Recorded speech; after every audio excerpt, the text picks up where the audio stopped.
Everybody, this is No Excuses. I'm your host, Rodney Arbona, and here with my special guest, Paul Borghese. How are you, Paul? Good, Ronnie. I'm glad to be here. How are you doing tonight? I'm great. Good. You know, it's funny because we're talking off camera. It's just such a joy to hang out with you and have a few laughs. Your career is all over, front camera, back of the camera. Where do you like to be right now with what's going on in your career? Well, I've been asked for years whether I preferred acting or directing. And for a pretty long time, I wasn't sure. I just always said I love both.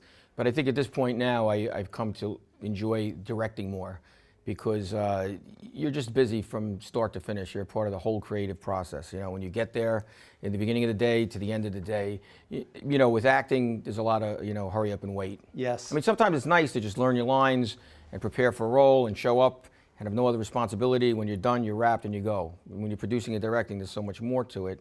But I enjoy that challenge. And producing and directing is two different things. So Yeah. where do you feel yourself? Is it producing or is it directing? No, I've been kind of forced into producing, because when you take on a project as a Yes. director, especially independent films, you have to help produce it as well. So I'm not a producer who really raises financing, and I don't usually become a gun for hire as a producer just as a producer. It's usually when I direct, I wind up taking on producerial tasks, so I get a producer credit as well. Well, you have such a long career in acting. I'm sure that gives you a lot of tools in your toolbox, so to speak. Do you feel all those years of acting and playing so many roles is giving you all that talent that you need today to be the director that you want to be? Well, I'm not the one to say whether or not I have talent or not. I can only talk I about do. how much I enjoy the work. Thank you. But I'm still an actor and I'm still acting. So yes, it's been a lot of years in front of the camera as well, and that's helped me as far as being a director and a lot of actors I work with, like you just interviewed Vinny, and I've directed Vinny, my good friend Vinny. We've been in so many projects together that we've acted in together, and I've directed him in, and even Michael Rispoli, who just interviewed. We grew up together here locally. A lot of them have told me that you're an actor's director, because I understand what the actor's going through on the set. Sure, that's a great compliment. I understand, what's in their head, and I think I'm very good at getting them to a really good place where I can get the best performance out of them without losing patience and getting frustrated. It's all about making the actor feel comfortable. Once you're comfortable, you can do almost anything. If you're nervous and you don't know your lines and all that, it's a mess just waiting to happen. Well, now, if you can get inside Vinny's head, that's a book to be written. Yeah, well, I kind of, for the most part, let Vinny do his own thing, because Vinny's really great with improv. Yes, he so he is. brings a lot more to, the pages than are actually on the pages. But then, every now and then, we have our professional relationship and we have trust in each other. So I'll, reel him in or say, Vinny, well, let's go a little more like this, or that's a little too much like this. And it's a collaboration. I think when the actor feels like it's a collaboration, it makes them, feel more important and more in control of their own work. So I'm sure you get the best work out of actors when you make them feel it's a collaboration and it's more of a teamwork than just being stringent and saying, just do it this way or no way. Yeah. And when you get that type of feel, what type of response are you getting from them? How is their energy level? Where does it go? Well, there's a fine line, though, when it comes to, that collaboration with an actor, because if they feel it's too much of a collaboration, they can at times be, trying to change too much about the script or adding too much extra stuff in there or throwing curse words in that don't belong in there. Or, I'm known for taking out, and I know this, we're here tonight at a fundraiser for a church parish, for St. Anthony's Parish. So I'm known for cutting and stopping and saying, where did that G-Dam come from? Right. Or that, JC come from? That's not in the script. That's not what the scene is all about. So when some actors sometimes, randomly just throw out a lot of curse words or take God's name in vain, I feel that's lazy acting. Sure. And once they hear that, but a lot of people on set respect that, So I do that. But the collaboration, like I said, is a fine line because they can really take advantage of that. Absolutely. So I try to make, meet that where it's, it's a work in progress, and let's try to make it better. Let's try to make the vision even better than we originally had. And I think that they turn on better than if you're very stringent, and it's like word for word, word for word. Absolutely. They're just nervous about getting it right. Yes. They have to come prepared and know the script, and they can't really do anything with the role or the character unless they really know what's on the pages first. Let's get into your acting for a moment. You talked about downtime. That's got to be difficult. How do you stay sharp during the downtime and then all of a sudden, boom, you're ready to rock and roll? Well, it's funny because a lot of actors, and people call themselves actors. You call yourself anything, say you're an actor. You should be at least acting 2-3 times a week. I mean, if anything, if you're a mechanic, you should be working on a car at least 2-3 times a week. So as an actor, you really should, be workshopping different works and scripts and doing scenes. And like Vinny has a theater company, and he was talking about they put up different plays and do readings, and all those kinds of things help keep you fresh, because it's like working a muscle. It's just like anything else. I unfortunately don't do a lot of that anymore. I wish I did it as much as Vinny does. But I try to get involved in some of the projects that you normally might not have the time to take a look at, like the lower budgeted independent films, whether it be to act in them or to direct them.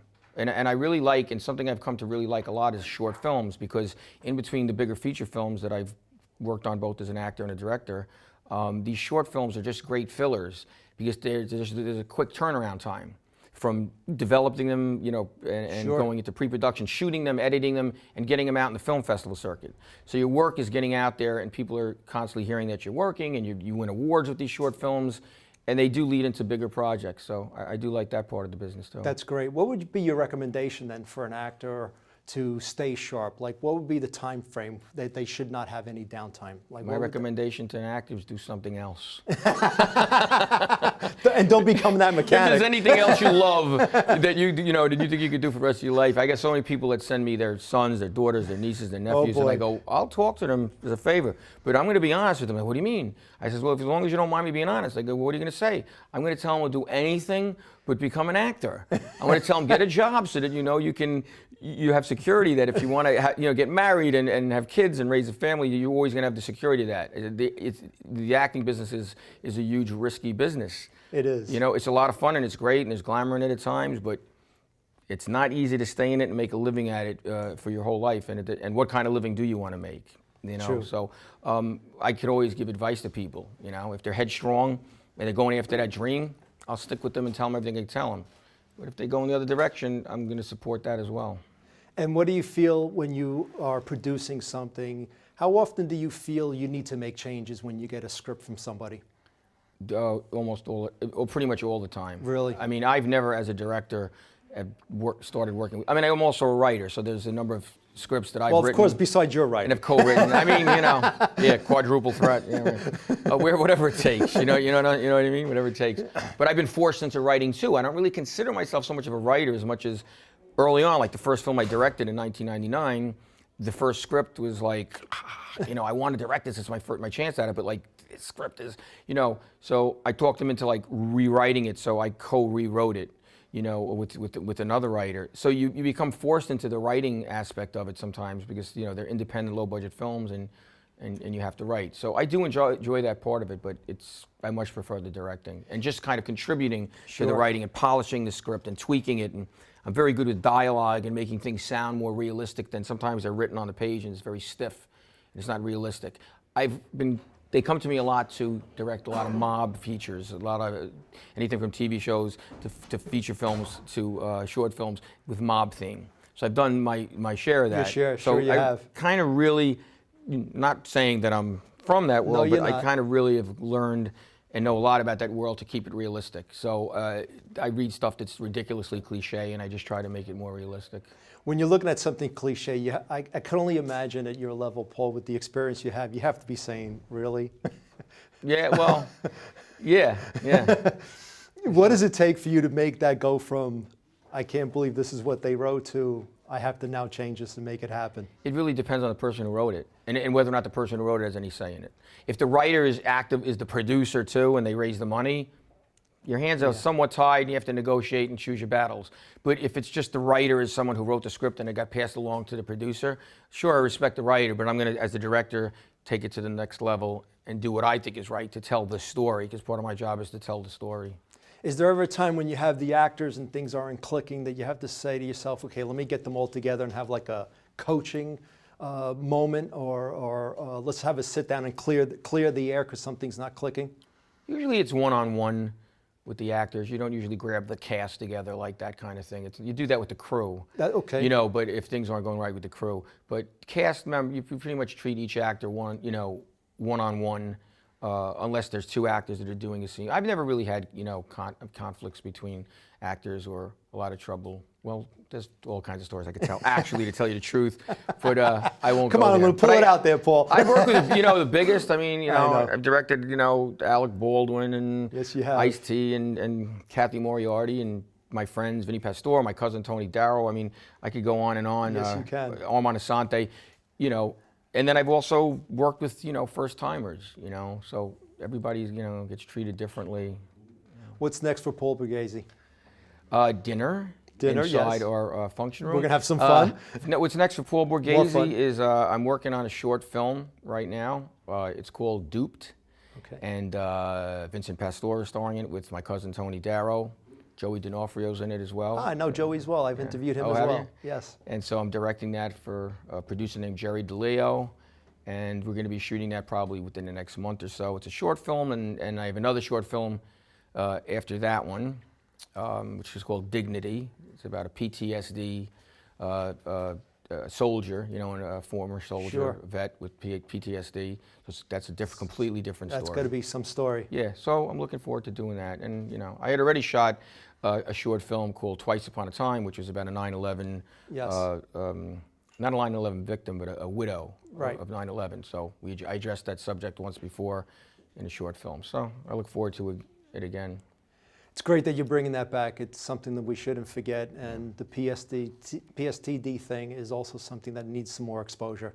It's been getting a lot of it now.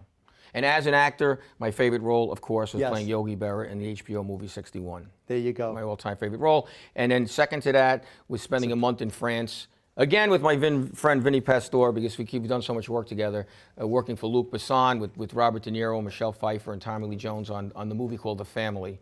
We had a lot of fun working on that. And is there a time you're in front of and in back of the camera?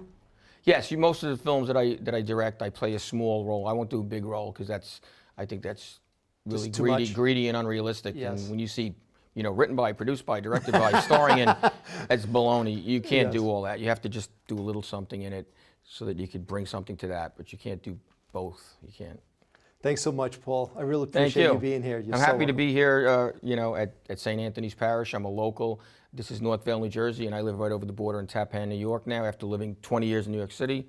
But I grew up around here, so it's nice Welcome to home. be here. Yeah, thank you. Thanks, everybody, for watching the No Excuses Show with my very special guest, Paul Borghese. Thanks for watching. We'll see you next time.